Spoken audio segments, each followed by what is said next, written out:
Today is Sunday nga kaya rest day ko na naman. At ito nga ginawa kong productive ang araw na ito. Nataon nga na may schedule kami kaya dali-dali na rin akong umuwi dito sa amin sa Antipolo San Jose, all buso-buso.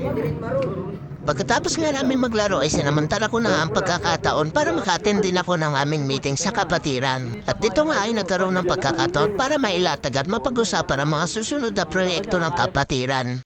Pagkatapos nga ng aming meeting ay dali-dalian na rin akong umuli sa aming bahay. Kuha ka dun din mga, bumili ka, labas ka. Ayan nga, may pagkain siya.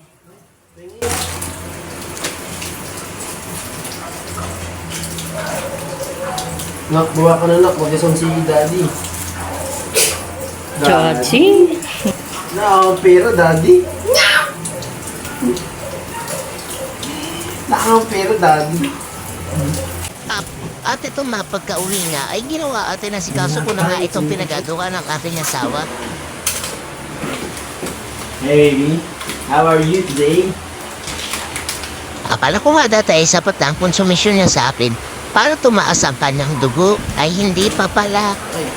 Dahil ito nga mga naparaang linggo ay pating 90-60 ng kanyang dugo. Hindi nga bago sa kanya yon dahil madalas naman talaga 90-60 ang BP niya. Pero dahil nga sinabayan ng vertigo niya ang pagbaba ng kanyang dugo. Kaya naman ginawan ko lang siya ng talbos ng kamote para tumaas ang kanyang dugo. Mabuti lang sa gulay kaysa naman sa akin tumaas ang kanyang dugo ay hindi garion. Sinagad ko na nga ang sipag ko at baka magkaroon pa ako ng reward na nakakalasing. Ay siya nagpaparinig nga po habang ako'y di na nagpo-voice over. Pero hindi tinatabla ng person. Ay hinayaan ko na nga lang at baka hindi pa nakakain ang talbos ng kamote tumaas na ang dugo na ito. Kaya tinuloy-tuloy ko na lang ang sipag-sipadan version ko. Idinaan ko na nga lang sa pagpapatugtog para ako'y malibam habang naglilinis niya. Gaya nga ng tugtog ay ang sarap nga naman talaga maging forever yang na lang. Yung tipong maglalaro ka lang sa labas at wala kang intindihing gawaing bahay. Trabaho.